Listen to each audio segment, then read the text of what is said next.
Saturday to pick up my little one from, this was his weekend with his father. So got a little drive here, and I said, let me holler at my people and share this story that I came across recently. And my signal may go out in and out because I'm in the boonies, so just bear with me. But if you jump on, I would love to, well, I can't acknowledge you like I normally do because I'll be looking at the road, not you. But I just wanted to share something with y'all, okay? Earlier, I don't know if y'all know, but I used to drive Uber and Lyft, okay? And building my business, like, oh my gosh. I'm not gonna lie, y'all. It takes money to really build a business. If you're not throwing money into your business, you're suffocating your business, okay? And when I was really like starting out, I needed money for inventory, for products, and I needed money to pay the bills while I was building my business. So I drove Uber and Lyft. This was a while ago.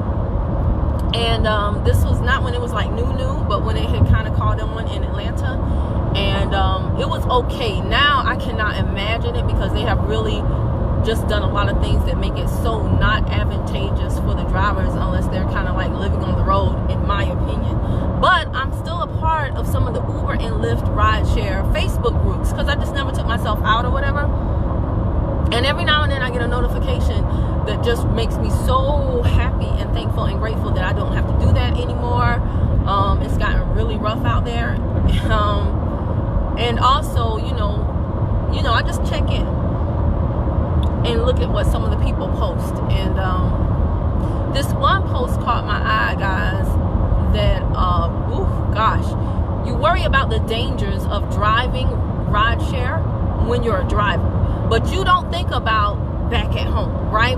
So this one young lady posted in the group recently that while she was driving Uber and Lyft, she left her son at home, like most single mothers do. Like, I shouldn't say most, like many do, okay? It's just, what are you going to do? Half the time if you hire a babysitter, the money that you made from whatever it is you're doing, it goes straight to that babysitter, so you're not really in a better position. So a lot of single moms leave their kids at home, even some of them being super duper young. So this one lady was saying that while she was driving, she had left her son at home, and she gets a phone call from him, and basically what happened, y'all, is somebody kicked in her door, okay? And there was a home invasion, and I think she said her son was like 8 or 9-ish, somewhere like that, but he was not yet 10, okay? And someone kicked in the door, and it's of course scared, like he heard a commotion ahead of time, and she said that her son was fine, which was the blessing in all of this, because it's just like, oh my gosh, like immediately when I read that part, I thought of when someone I know experienced a home invasion. This was a grown man and he got shot. And so I was just like, oh my gosh, that baby, you know, thinking about that woman's young son. But he was fine because when he heard the commotion, he went in one of the rooms and hid in the closet. And she said the way that room is situated, I've seen this before, like when you open up the door to the room, when you open that door, it blocks the door behind it. So if you don't know there's a door there, or if you're not looking, or if you're just going real fast, you don't look behind that door to see that there's a closet behind, if it makes sense what I'm saying. So basically her son ran into a closet whose door was blocked by another door when you opened it, okay? So that's how he ended up safe, but they stole like her TVs, all her technology. She said that her son said it was a really quick thing, but they rummaged through her house with her son there. Oh my God. And this woman is just out trying to make money driving Uber and Lyft, thinking that the danger is in her car, possibly, but it's not. It's back at home.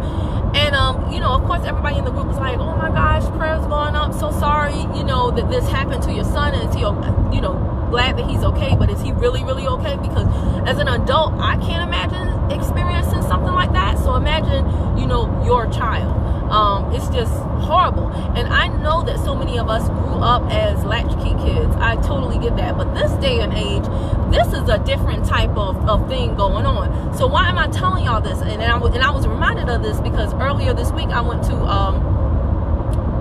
I had to take my grandmother to her dentist appointment, and I was speaking with the little tech there, and we both found, because I was telling her, normally my mom does that, but my mom had to perform or something. So I took my grandmother, and then my mom came and picked her up.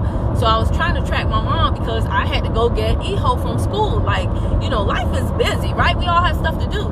And so I was like, you know, the tech heard me ask my mom, you know, like, where are you at? Because, you know, Eho will be getting out of school shortly. And then she was like, oh, you have a son? Only child? She was like, yeah, he's the only child too. And I was like, how old is your son? She was like, 9. I was like, mine is 9 too. And so she just got really, like, kind of somber, you know? Is that the word? She just got kind of a little bit, like, I noticed a mood shift.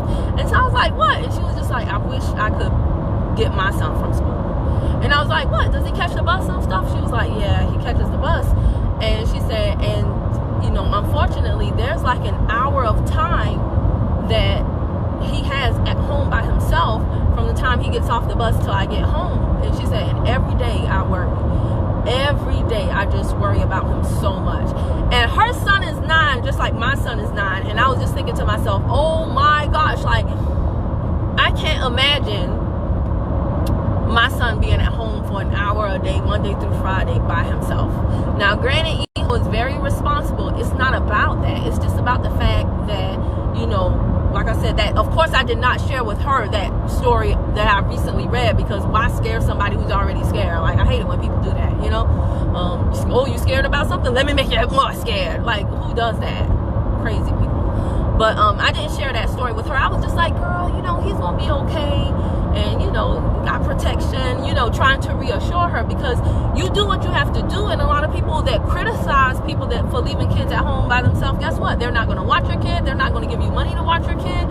And I mean, if I had not come back to my hometown after my divorce, I cannot even imagine, for help. And that's why I came home, for help from my mother, from my grandmother. I can't even imagine, you know, and I have one kid.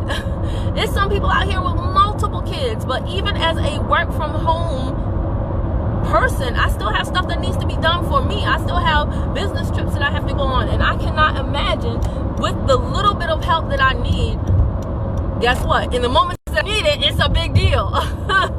It's not the frequency that I need the help. It's just the fact that it's a fact of life, and I cannot imagine not being there for my kid, especially, you know, not being able to be there for my kid, like so many parents, and going on the days of bringing your kid with you. Like, when I was coming up, my mom worked in a pharmacy, and this was before Walgreens and stuff, so this was a very, very small family-owned pharmacy, and they were great.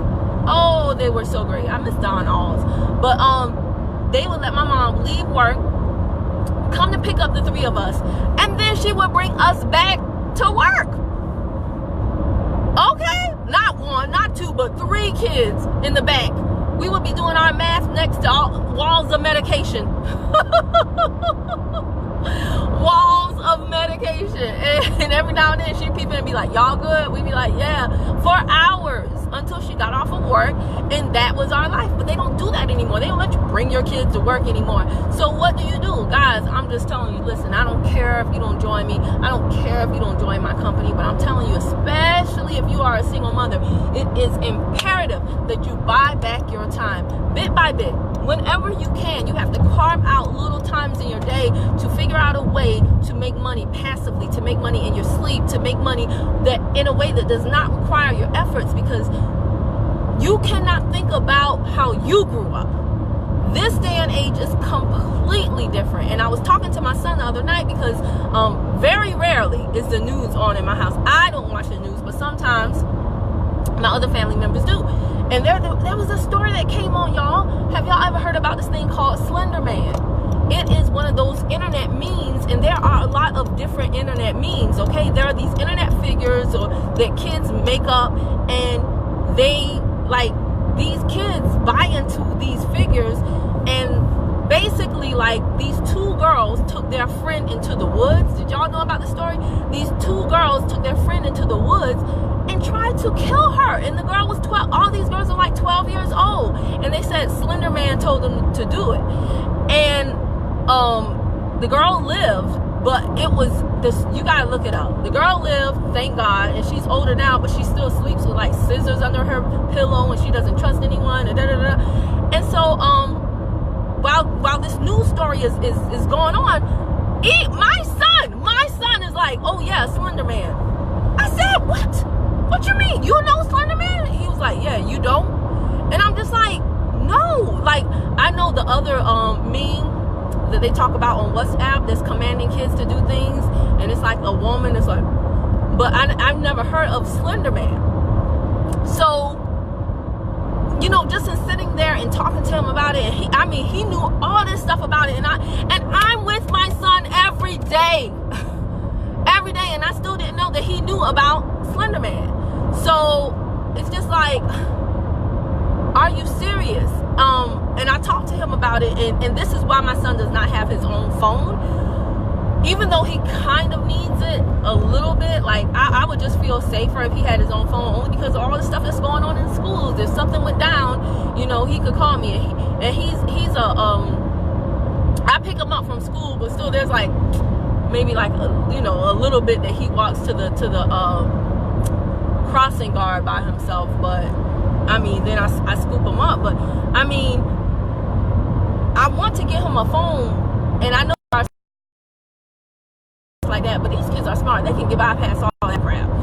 But I have not gotten him a phone now, because once you give those kids a phone, like, it's access to everything. We did not have that as children, okay? When my mom got a job and she couldn't take us to work, there were a few times when we would be left in the apartment by ourselves. But see, this is back in the day when, you know, it took a village. And so we had Miss Judy next door. I never forget Miss Judy, okay? And she'd be like, y'all good? We'd be like, yes, Miss Judy. We weren't good, though. We were in there acting a fool. But the only thing that we had to like, the only babysitter we had back then was a TV, right? And TV was censored. There was nowhere near the stuff on TV back then as there is right now. But now kids don't have just the TV alone. They got TV with a plethora of channels that show any and everything, and they have these dang gone phones. Like, your kid could literally have a DoorDash driver deliver them something from Starbucks, and who knows? You can't be like, well, I'm broken, they don't have a car. Baby, that don't mean nothing. Your kid could meet a stranger online and have that stranger cash app them money to have another stranger come bring them food. Like, oh, this is the day and the age that we live in, you know? And these kids be involved in, like, really serious stuff, and the parents have no clue at all. So when I come on and I talk to you guys about time freedom, I'm not talking to you about time freedom so that you can go to Panama City in a bikini and, you know, sip martinis on the beach. Although that stuff is great, I'm coming from a much more practical perspective. I'm coming from looking at that woman who I know she said, the dentist lady, when she said she worries every day, I know she's telling the truth. When I talk to y'all about freeing up your time, buying back your time, I'm coming from a place where I know it's a necessity. I'm not trying to paint some dream of a lifestyle of luxury, and it's not about the mansions and the millions and the Maseratis like some people advertise. And I have no problem with any of those things. I love nice things. Yes, I do. But I'm coming from a much more practical place where you guys don't even really fathom all of the possibilities of things that can continue to that could happen possibly, or continue to happen if you do not start now finding a way to make your situation better when you know it's not the best. That's what I'm saying. Just like right now, me having to drive to meet my ex in the middle, right, for his visitation week. Oh my goodness, like, how would I even do this if I don't know of a job that would give me all of the weekends I need off in order to do this as often as I have to do this. You know, it's just, y'all, we gotta start planning better and thinking more about, you know, how to make our situation better. You cannot say you don't have time, because if I did a time audit of your last 30 days, I guarantee you I can find enough time for you to at least start working toward a better situation. Okay? You can't say you don't have money, because again, if I looked at your bank account, I'm sure I could find some money in there that you could use to at least start building a business. And then if you do things right, if you take a business seriously, it makes you money. It doesn't take your money, it makes you money. And there's never been a better time than nowadays. I mean, I woke up today and had someone in California buy almost $200 worth of product to me, and I'd never spoken to her before in life. So I texted her before I got on the road, and I'm like, where did you come from? And she's like, oh, I saw the products on Instagram, and I decided to reach out to you. You know, I decided to do some research, and I found you, and she placed an order, and I'm just like, wow. And I'm going back to do what I normally would have done in the front end if she had contacted me first, which I'm fine that she didn't, but now I'm just gathering information to make sure that everything that she chose is going to get her what she wants. But it's just amazing that before I even, you know, did anything for my business today, my business was working for me. And I'm so happy and thankful and grateful that, you know, I have the time to spend with my son to talk to him about, hey, what do you know about? What have you seen? What have you learned? What are your friends talking about? Because, like I said, I got one kid. One. Some of y'all have 2, 3, 4, 5, 6, 7, tons of kids. Okay, little basketball teams and crap. And so I you know, you gotta keep up, because it's too late after the fact to say, I wish I had spoken to them more. I wish I had known. I had no idea and stuff like that. And like I said, I get it. I get it. It is hard. It is hard to be all things to everybody all the time. But the main thing is our children, and you gotta make time. You got to find a way to make time for them, because God forbid anything happens to them, then it's too late, you know. But anywho, guys, that's all I have to say. If you are on Facebook watching this, and you like this message, you think someone needs to hear this message, definitely share it with them. You can click follow and see first, so that when I go live, you'll be notified. And if you want to know what I do, what it is that I do, how do I work from home, how do I make passive profits in my PJs, then just reach out to me. My number, you can text me or call me. A lot of people text me. I think y'all be texting me while y'all at work, when y'all supposed to be working. Because y'all can never talk, and I'm fine with that, because I can text more people than I can talk to, right? I can text 5 people at a time, but I can only talk to y'all 1 at a time if it's an actual conversation. I don't have a problem with her, but my 88617711. And if you're on YouTube, I want you to hit that big red subscribe button and bang the bell to the right, ding dong, so every time I upload a new video, you'll be the first to know. Now I gotta go. I'll talk to y'all later. Bye. Oh.